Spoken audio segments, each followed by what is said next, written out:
Baik, Assalamualaikum warahmatullahi wabarakatuh. Perkenalkan, nama saya Siti Fatimah Ramadhani dengan NIM 90400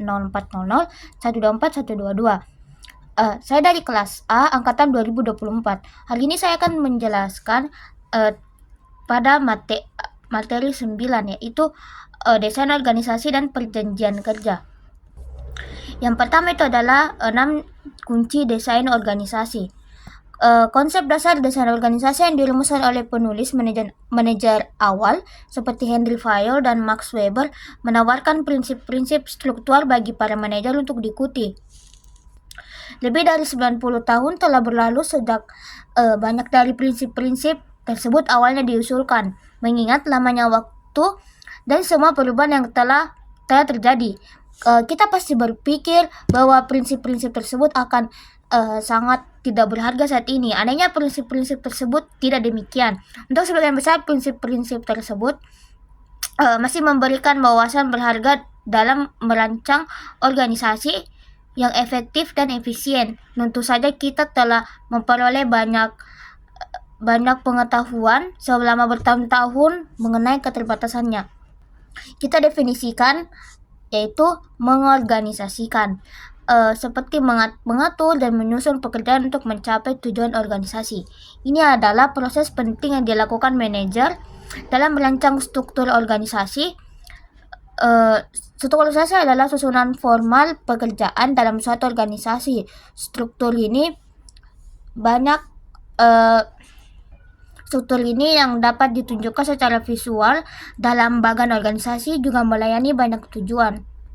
Ketika manajer membuat atau mengubah struktur, mereka terlibat dalam desain organisasi, suatu proses yang melibatkan keputusan tentang 6 elemen utama, yaitu spesialisasi pekerjaan, departementalisasi, rantai komando, rentang kendali, sentralisasi, dan desentralisasi, dan formalisasi. Berikut tujuan bagan organisasi, yaitu 1. Membagi pekerjaan yang harus dilakukan ke dalam pekerjaan dan departemen tertentu. 2. Menetapkan tugas dan bertanggung jawab yang terkait dalam pekerjaan tertentu. 3. Mengkoordinasikan berbagai tugas organisasi. 4. Mengelompokkan pekerjaan ke dalam berbagai unit. 5. Membangun hubungan antara individu, kelompok, dan departemen. 6. Menetapkan garis wewenang formal. Yang terakhir adalah mengolokasikan dan menyebarkan sumber daya organisasi. Spesialisasi pekerjaan itu membagi aktivitas kerja menjadi tugas-tugas pekerja yang terpisah. Karyawan secara individu mengkhususkan diri dalam mengerjakan sebagian dari suatu aktivitas daripada keseluruhan aktivitas untuk meningkatkan hasil kerja. Ini juga dikenal sebagai pembagian kerja, sebuah konsep yang kami perkenalkan dalam modul sejarah manajemen. Spesialisasi kerja memanfaatkan keragaman keterampilan yang dimiliki pekerja secara efisien.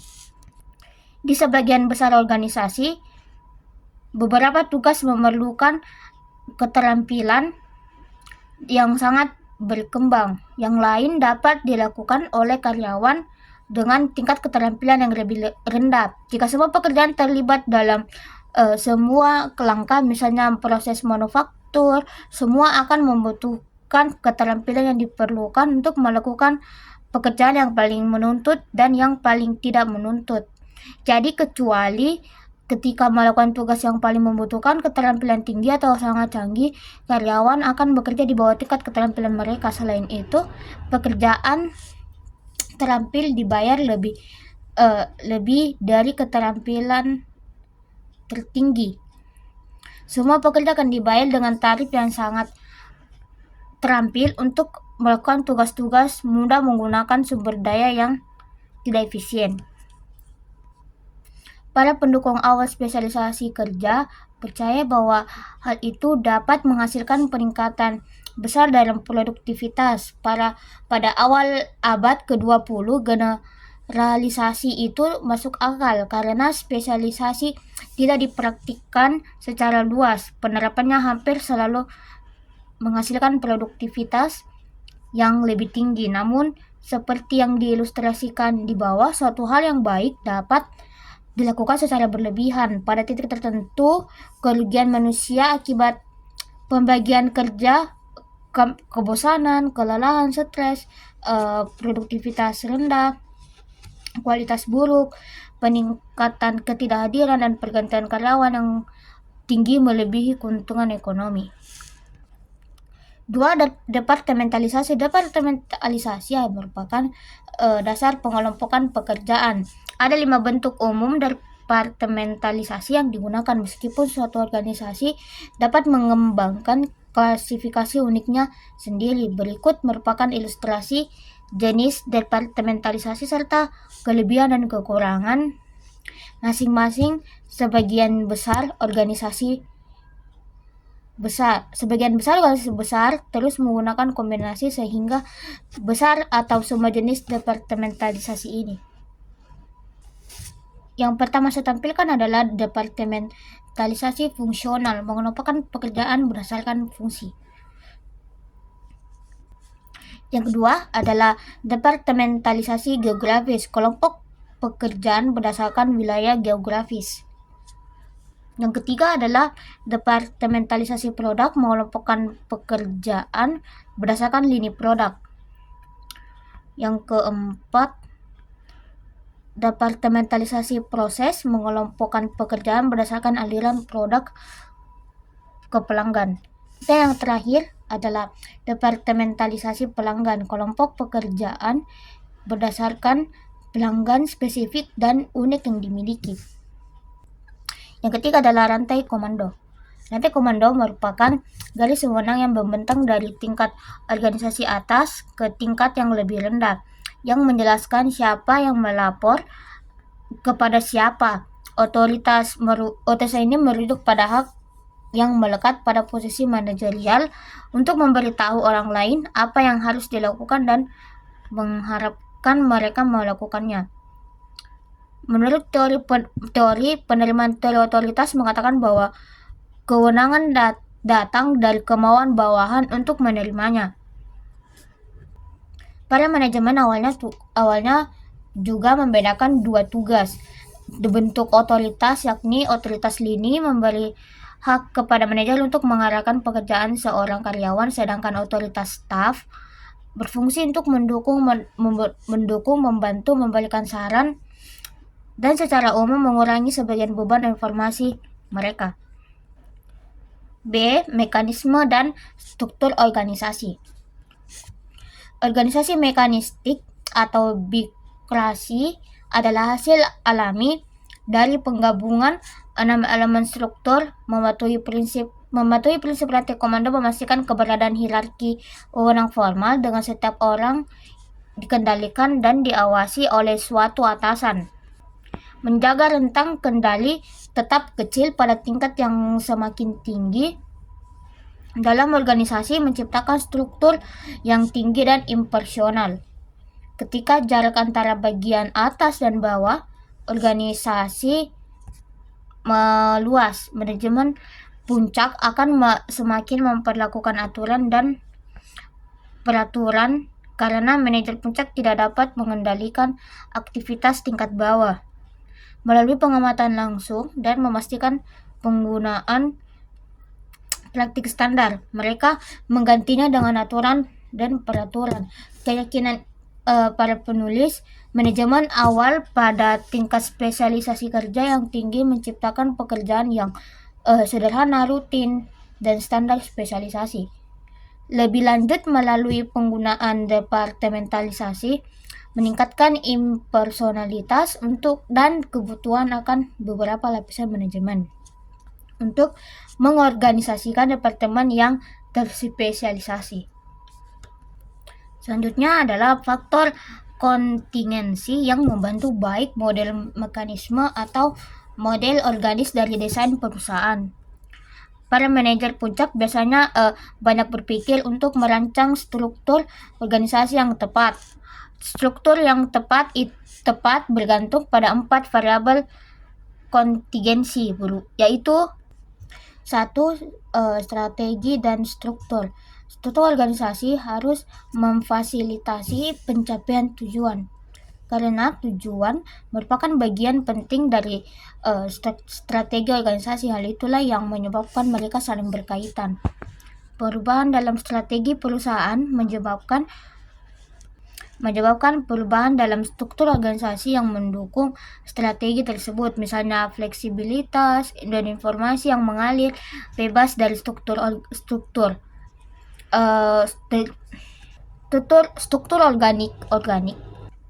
Struktur organik berfungsi dengan baik ketika suatu organisasi mengejar inovasi yang bermakna dan unik. Organisasi mekanistik dengan efisiensi, stabilitas dan kontrol yang ketat berfungsi paling baik bagi perusahaan yang ingin mengendalikan biaya dengan ketat. Misalnya fleksibilitas dan informasi yang mengalir bebas dari struktur organisasi. Kedua adalah ukuran dan struktur. Ada banyak bukti bahwa ukuran organisasi mempengaruhi strukturnya. Organisasi besar biasanya dianggap sebagai organisasi dengan lebih dari 2.000 karyawan. 2.000 karyawan cenderung memiliki lebih banyak spesialisasi, departementalisasi, dan sentralisasi, serta aturan dan regulasi daripada organisasi kecil.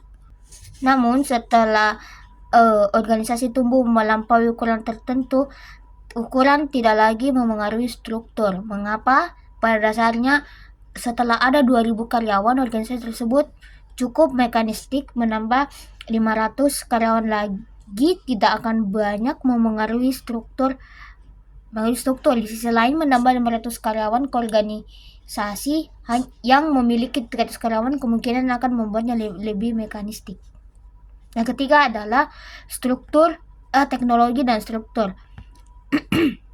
Setiap organisasi menggunakan beberapa bentuk teknologi untuk mengubah masukan menjadi keluaran. Penelitian awal mengenai pengaruh teknologi pada struktur dapat ditelusuri ke John Woodward yang mempelajari perusahaan manufaktur kecil di Inggris Selatan untuk menentukan sejauh mana elemen desain struktural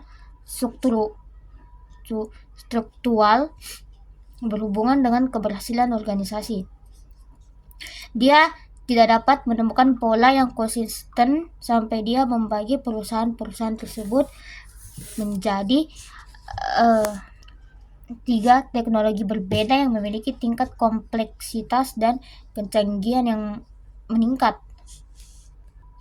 4 adalah ketidakpastian lingkungan dan struktur. Beberapa organisasi menghadapi lingkungan yang stabil dan sederhana dengan sedikit ketidakpastian. Yang lain menghadapi lingkungan dinamis dan kompleks dengan banyak ketidakpastian. Manajer mencoba meminimalkan ketidakpastian lingkungan dengan menyesuaikan struktur organisasi dalam lingkungan yang stabil dan sederhana. Desain mekanistik bisa lebih efektif. Di sisi lain, semakin besar ketidakpastian, semakin besar pula kebutuhan organisasi akan fleksibilitas. Desain organik. Bukti tentang hubungan lingkungan struktur membantu menjelaskan mengapa begitu banyaknya manajer saat ini merestrukturisasi organisasi mereka agar ramping, cepat, dan fleksibel. Kemerosotan ekonomi di seluruh Asia, persaingan global, percepatan inovasi produk oleh pesaing, dan meningkatnya permintaan dari pelanggan akan kualitas tinggi dan pengiriman lebih cepat adalah contoh kekuatan lingkungan yang dinamis. D yaitu desain tradisional perusahaan. Saat merancang suatu struktur, manajer dapat memilih salah satu desain organisasi tradisional. Struktur ini cenderung lebih mekanistik. Berikut ringkasan kekuatan dan kelemahan masing-masing struktur. 1. Struktur sederhana. Sebagian besar perusahaan dimulai sebagai usaha kewirausahaan dengan menggunakan struktur sederhana yang merupakan desain organisasi dengan departementalisasi rendah, yang rentang kendali yang luas, wewenang terpusat pada satu orang, dan sedikit formalisasi. Namun, seiring bertambahnya karyawan semakin besar, tidak lagi menjadi struktur yang sederhana. Struktur ini cenderung menjadi lebih terspesialisasi dan formal. Aturan dan regulasi diperkenalkan, pekerjaan menjadi terspesialisasi, departemen dibuat, tingkat manajemen ditambahkan, dan organisasi semakin birokratis. Pada titik ini, manajer mungkin memilih struktur fungsional atau struktur divisi.